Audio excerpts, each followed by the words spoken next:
Hello everyone, this is Defense Politics Asia, and oh yeah, I actually wanted to start the video with hello Commander, this is Defense Politics Asia. Anyway, let's start off with the Ukrainian Defense Ministry reported that they have shot down a Russian Sukhoi 25 ground attack aircraft and a Mi-8, which is a transport helicopter that can shoot rockets over Ukraine. Specific location is not clear, but what I know is that it's on the eastern side, but obviously it's on the eastern side because the whole war is now being fought on the eastern side. And the Russians, in their yesterday's report, the 27th report, reported that the day before, which is on the 26th, they launched a massive missile strikes, and they kind of neutralized all the assigned targets, which kind of entirely contradicted what the Ukrainian Defense Ministry say, because the Ukrainian Defense Ministry say that they shot down most of the missiles and all of the suicide drones. So no idea. But if the Russian Defense Ministry say that this frustrated the transportation of arms and munition to the operational area, and not sure why they have to add including those sent by NATO countries, because obviously many of this ammunition and armaments is actually from the NATO countries, and the production capacities of entities that tasked to repair and restore were disrupted, which is kind of clear also. No electricity or equipment cannot work. So over at the southern front, we have nothing. There's no more action over in the Mykolaiv Kherson region. Over at the Zaporizhzhia line, the entire Zaporizhzhia winter offensive kind of have stalled. There's no fighting being reported across the line. It might be something to do with the reinforcement the Ukrainian forces have drawn over to this region here. So as a result, the Russian forces chose not to attack, perhaps. There is, however, fighting at Novosylka in the Velika Novosylka region. So this is reported by the Russian Defense Ministry. And moving on to the Donetsk front. At the Donetsk front, this is the old information, I think. It's not? Oh, it's not. So there is reinforcement reported at Vuhledar. This forces that is reported here is actually going to be sent to the Vuhledar region, so they were spotted that to have arrived here first. Over at the Vuhledar line, or Vuhledar region, there is fighting reported at Przestivka, according to the Russian Defense Ministry and the Ukrainian Defense Ministry. Both of them reported the same thing. So this is a corroboration of each other of the fighting around the region of Przestivka. Over at the Vuhledar region, I did do a quick update on the situation here, but anyway, we'll still go through. You might like to watch it because it's the arrow one. First thing first, there is yet another Ukrainian Sukhoi 25 getting shot down over Vuhledar. Yesterday, there's one getting shot down, so there's another one. This could also kind of shows that the Russian offensive here is pretty heavy, that actually draws Ukrainian Air Force to come to support the defense of this territory. Which means that with more airstrikes means more risk of getting shot down, which is why probably we are seeing two getting shot down over the past 48 hours already.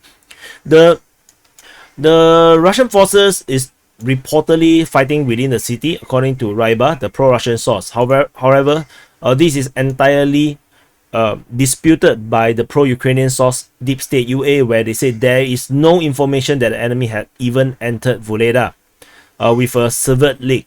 So not sure how you enter with a severed leg. You have to hop in. So you can't really walk without a leg. So anyway, mutually they are shelling each other, with the Russians reportedly heavily bombarding Vuhledar, and there is also video showing that they even perhaps use thermobaric missiles or rockets on Vuhledar itself from the TOS-1A, the flamethrower. So that is kind of scary, because any bombardment, anyone around it will be instant death for them. So kind of amazing that they are using such a heavy artillery in a build-up area where I suspect might have still civilians inside. The Ukrainians, on the other hand, bombarded the dacha west of Mykolaiv. So this is Mykolaiv.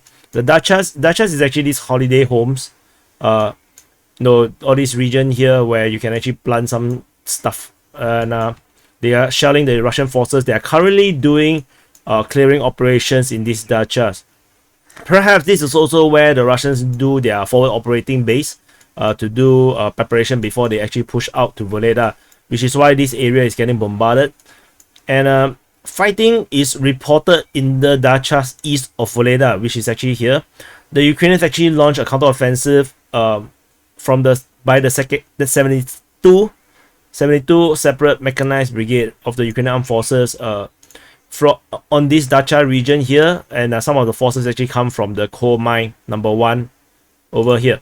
So they are doing a counteroffensive, trying to recapture this location. So it helps to protect the flank of Vuhledar, and this will actually prevent the Russians from moving to the rear. Although it's going to be very hard to maneuver around this region given how flat this region actually is. So that's all from the Vuhledar region. Moving on, we are now in the Marinka region. So in case you guys are lost, Vuhledar region is here. Now we are going to Marinka region. At the Marinka region, fighting continues to be reported at Marinka. Deep State UA continue to assert that the Russian forces is still stuck in the middle, whereas all pro-Russian sources are talking about fighting in the western part of Marinka. Fighting is also reported at Vuhledar, according to the Ukrainian Defense Ministry. Deep State UA reported a geolocation of enemy. Okay, they say enemy, but actually it's Russian media reporting at around this location. The location here means that in the 1 kilometer radius there is no Ukrainian soldiers, which actually just nice match the front line that I drew here. So there is no change in the front line based on this piece of information. So moving on over to the Pisky region, which is in the northwest part of Donetsk city. Fighting is reported at Nevelsky, according to War Gonzo. And over at the Vodian region, there is also fighting reported here based on the Ukrainian Defense Ministry's report. They say that it's fighting around the area of Vodian. And moving on to the New York region, there is no fighting around the New York region. The fighting reported by the Russian Defense Ministry did not repeat again today. However, or at least based on yesterday's reporting that they have published in 12 noon Ukraine time or Moscow time. However, there is fighting reported at Druzhba. This is according to the information coming from the Ukrainian Defense Ministry, where they mentioned Druzhba. Druzhba is actually on the western part of Mayos. This is Mayos, and this town here on the northern part, the northern half of this railway is Druzhba. The southern half is actually Pisnishny. So the fighting is now around here. Not sure how far it goes, so we're just gonna take this with a pinch of salt in terms of where the front line is. Moving into the Bakhmut front. At the Bakhmut front, we have fighting reported at Dilievka. Vozmizde 2022 reported, this is a pro-Russian source, reported that the Russian the Wagner private military contractors are actually storming the village of Krasny, which is Ivanivsky, and Dilievka. I would highly take this information with a massive pail and bucket of salt, because no one mentioned anything about storming villages. So I'm not sure if this is the way how you want to describe it. So anyway, Dilievka is now seeing attacks over in the north of it, in around the Klishchievka region on the southwestern part of Bakhmut city. Fighting is reported towards Stupochki, Stupika, moving towards Stupika, and then there's also fighting reported around Klishchievka, according to the Ukrainian Defense Ministry. The Deep State UA did not mention about the fighting around Ivanivsky region, with the only Ukrainian Defense Ministry actually name drop Ivanivsky, then Ivanovsky, which I want to complain about how Ukraine just don't use their own wordings. No, they call it Ivanovsky. So when the English they put Ivanivsky. No, this is just kind of like inconsistent. Ryba reported that the fighting is moving towards Krasny, which is Ivanivsky, over here. So there might be the Russians might be moving closer and closer, maybe even in a slow crawl towards it. So, but there is no reports from the trusted primary sources that I'm following that suggest that the Russians have arrived at the village itself or the town itself. So that's why this information coming from Vovmezdi is kind of suspect. So just want to highlight that. Over the Bakhmut, over the Bakhmut city, fighting is reported in 4 different locations. According to Ryba, they now update again where's the fighting is. There isn't a lot of changes. The fighting is still on the northern part of Opine and the south Bakhmut. There's fighting around the Zamumovka region, which is actually around this region here. So according to pravda.com.ua, they describe the area of Zabamuka as on the eastern part of the Bakhmutka river, separated from the main part of the city. So the river is actually this river. So which means that if this is the main part of the city, then this area here will be Zabakmuka. Zabmuka. I don't know how do you pronounce this. Yeah, Zamabuka. Fighting is also reported over at the meat processing plant region, which that didn't really change much. The location is here, so the fighting is still within this region. The Ukrainians are doing a very good job holding back, and there is also fighting in the northern part, reportedly at this Druzhby Stavka reservoir. The funny thing is there is not much reservoir here, and the only closest thing to Druzhny is actually Trudova. So I'm not sure, maybe it's this little pond here, this pond. I'm not sure if that's the reservoir. There is no reservoir as far as I can tell, not even here. So and it's not this, because this is called the Berhivsky reservoir. So we shall continue to check where exactly this is. If you guys know where is this location, you can actually do message me in various ways, Telegram or YouTube comments or Twitter or private messages. Do share where do you think this location is. It's just kind of weird. This name keep coming up, but I do not know where it is, especially now with a reservoir. It makes things even more confusing. Moving on to the northern part, closer to Vuhledar region, fighting is reported at Paraskolvievka as well as at Krasna Hora. According to Ryba, for Krasna Hora is also being mentioned by the Ukrainian Defense Ministry. Vuhledar also continues to see fighting, according to Ryba, where the private military contractors, the Wagner group, is fighting in this direction. But they do also emphasize that the village is currently still held by the Ukrainian forces. So moving away to the other part of the northern part of Vuhledar region, we have fighting reported at Mykolaiivka, according to Ryba, and there is fighting reported at Rozdolivka as well. Rozdolivka is also name dropped by the Ukrainian Defense Ministry. And moving on deeper into the Sivas front, we have fighting reported at Sperne, according to Ryba. So the one of the firing position of the 10 armed forces of Ukraine was cleared, according to Ryba, which might just be a trench, just a fire trench, which might be just 2%, who knows. So don't read too much into this kind of detail. Over at Bilohorivka, the Ukrainian Defense Ministry reported fighting in this region. I saw rumors talking about the fall of Luhansk, the Bilohorivka in Luhansk. This information, I even saw it on some pro-Russian channels, which then was deleted. I remember seeing it, and then after that, when I went back to check, it was not there. So this information is fake information, I believe.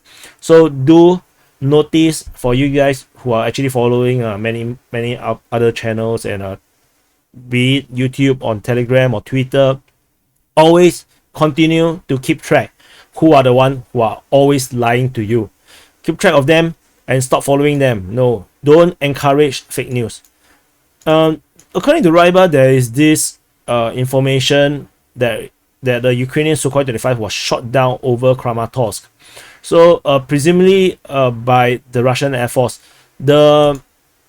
However, this information, usually we don't do shutdowns by all these non-official sources.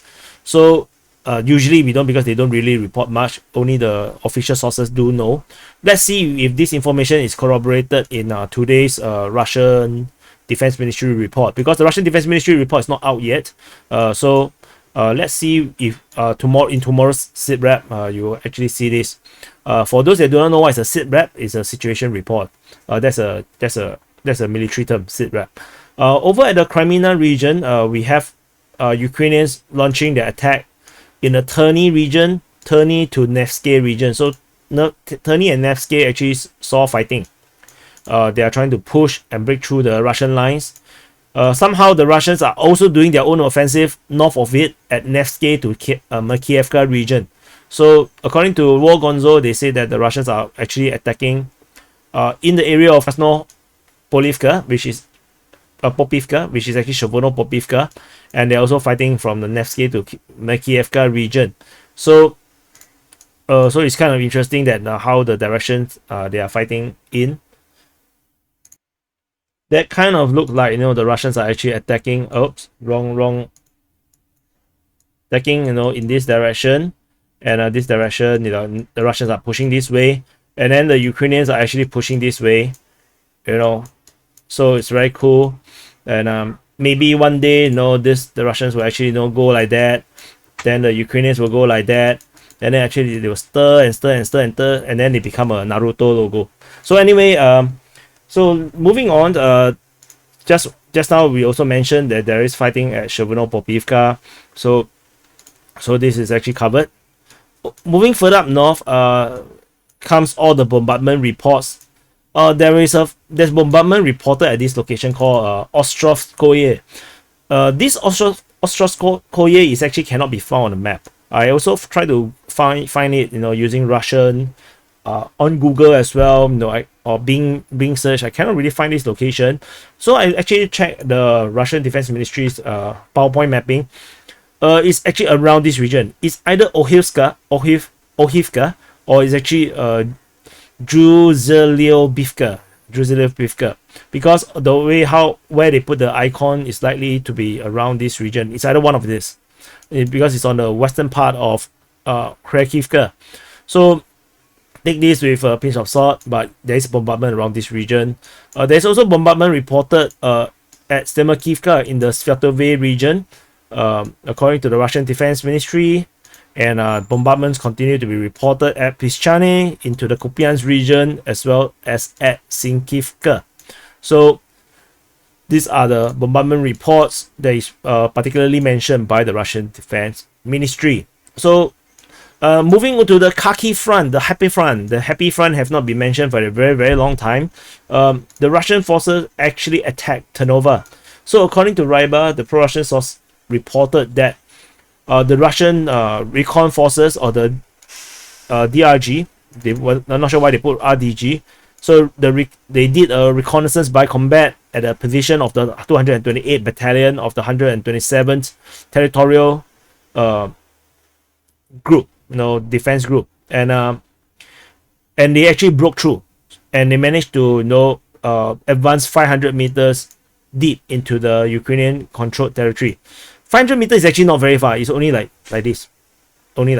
So we shall see how this goes, because kind of uncertain whether this is a sustained offensive or this is just a raid, trying to distract the Ukrainian forces to draw forces away from the front line.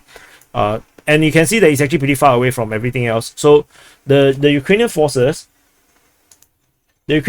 will have to pull back towards, at least draw some forces away from maybe Kupiansk region, or maybe from other fronts, or maybe the forces are supposed to go towards the front line. They have to turn back and kind of shield this potential offensive that the Russians might actually do.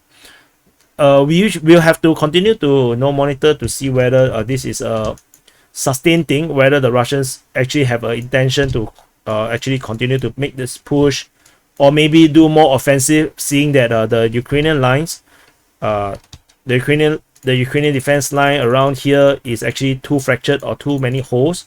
Then the Russian forces might actually be able to break through in all the weak points and actually put pressure back on Kharkiv. So whether this happens, we are not sure if this is the case. So we'll continue to monitor and see whether this is sustained. But the Ukrainian forces do seem to be worried, and reinforcements are reported at Udi and Kozacha Lopan, the previous stronghold of the Russian forces, to strengthen the defense line around here. So, which is why this blue border, this front line from the Ukrainian side is now back in the map, in order to preempt the possibility of the restart of the Kharkiv front. So anyway, that's all for the summary for the day of 337 for the 26th of January. And do thank all these awesome general officers and sergeants that are contributing to the coverage by throwing their hard-earned money at me, at my face, to take my money, and so for those that don't want to throw money at my face, to humiliate me, do help me press the like button, and I'll see you in the next update.